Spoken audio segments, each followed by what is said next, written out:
Hey everyone, welcome back to Corporate Decoder. Today we are diving into a report so twisted, it's like watching two companies try to become one, while simultaneously trying to split in half. Before we start, if you appreciate getting straight insights from corporate documents, make sure you're subscribed. We also have a Discord community linked in the description below. This report is about Mallinckrodt and Endo, two pharmaceutical companies planning to merge. But wait, there's more. After they become one, they plan to spin off part of the business. This filing reveals who will be leading this new, smaller company after the split. It's like corporate inception, a company within a company. This document is called a Form 8K, which is like a company's way of saying, hey, we have some important news to share right now. This report is from June of 2025, so keep in mind that all this happened a little while back. The main event is the announcement of the executive team that will be in charge after Mallinckrodt and Endo merge. Remember, this merger was agreed upon a few months earlier in March of 2025. So keep in mind that all this happened a little while back at the Endo merge. Remember, this merger was agreed upon a few months earlier in March of 2025. But here's the twist. After the two companies become one, they will split off a part of their business that makes generic drugs. They're calling this new generic business Par Health. The person who is currently in charge of generic drugs at Mallinckrodt, Stephen Welch, will become the CEO of Par Health after the split.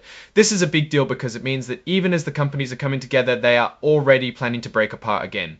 It is like baking a cake and then deciding to sell half of it before it's even out of the oven. To get all the details, the companies put out a press release, a document for media, which they include in this report.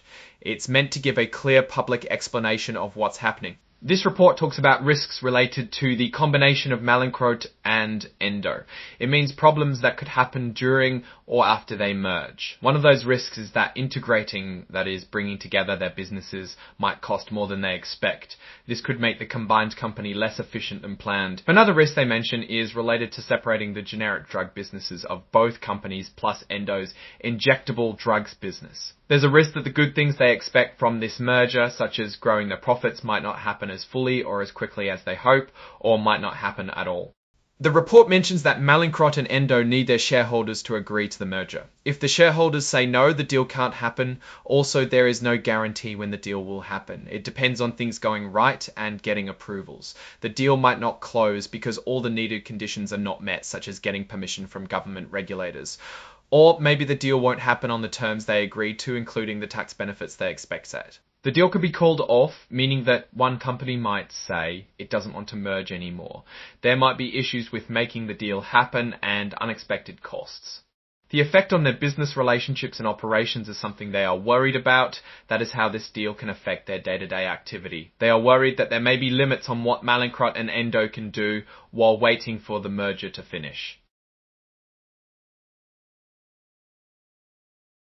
The value of Mallinckrodt's shares and Endo stock might go up or down because of this deal.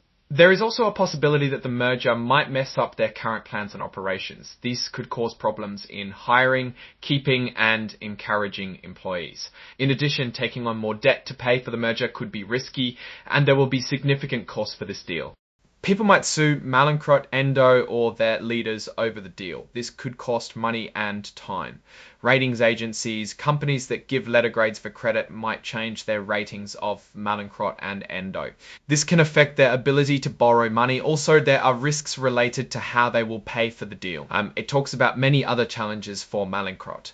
This includes what might happen with government investigations, legal actions, and lawsuits involving the company or its leaders. They mention the contingent value rights, what might happen because of settlement they reach to resolve all opioid-related claims, the issues with Actar gel, a drug, and settling disputes with government parties.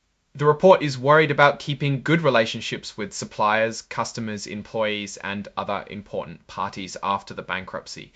They also mention getting attention from governments, lawmaking groups, and enforcement agencies about how they sell, market, and price their products.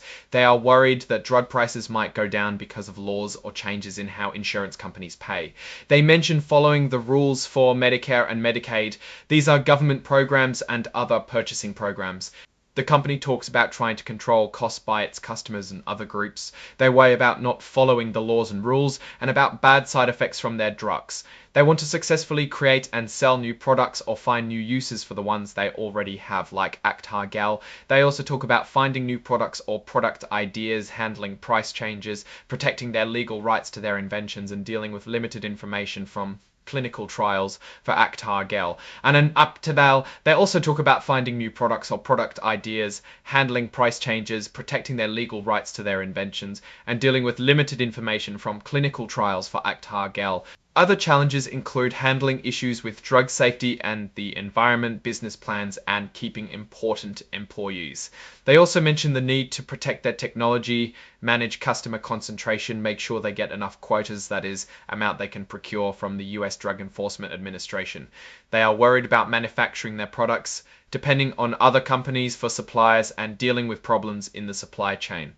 The company also mentioned doing business in other countries, their large amount of assets that are not touchable, like brand names and how they test those assets. They worry about disasters, their large debt and the need to lower it, and the risk of taking on more debt. They discuss how the agreements that control their debt limit what they can do.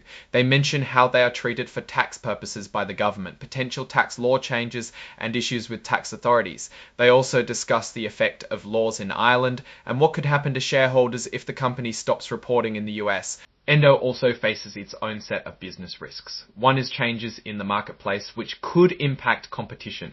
There may be changes to the laws and rules. Political changes, including those related to the new US presidential administration, can have an effect. They are also talking about the use of AI. They are worried about whether they can adequately protect their legal rights to their inventions. The risks of competition are big, especially for drugs like XIAF-LEX. The research and development processes are very uncertain and can take time. There may be reforms in healthcare and how costs are contained. There are risks from lawsuits, and it is uncertain whether products currently offered or new products will be accepted by consumers and physicians. The success of the company depends on how well third parties perform. Problems with Endo's supply chain is also a concern. They are discussing their plan to create and sell more drugs. Now let's analyze what all this means. Both companies are worried about how well third parties perform, potential changes in the competitive landscape, and the cost containment reforms. Endo and Mallinckrodt share a lot of the same challenges. Mallinckrodt seems to be trying to simplify its business by focusing on specific pharmaceutical areas after the merger and spin-off. This could help them become more efficient and competitive in those areas, but the risks are high. Integrating two large companies is always difficult, and splitting off a part of the business adds even more complexity. Endo is trying to improve its business by using technology and creating new products. The company's success depends on getting new products approved and accepted by consumers. I would say that they should watch out for the changes in law and regulations. It seems to have a high impact for both companies. Alright, that's our breakdown of Mallinckrodt and Endo's latest filing. What's your take on these numbers and what they signal for the company's future? Drop your thoughts in the comments. If this analysis was valuable, hitting that like button really helps, and subscribe for more deep dives. Don't forget to check out the Discord in the description. Thanks for watching. See you next time.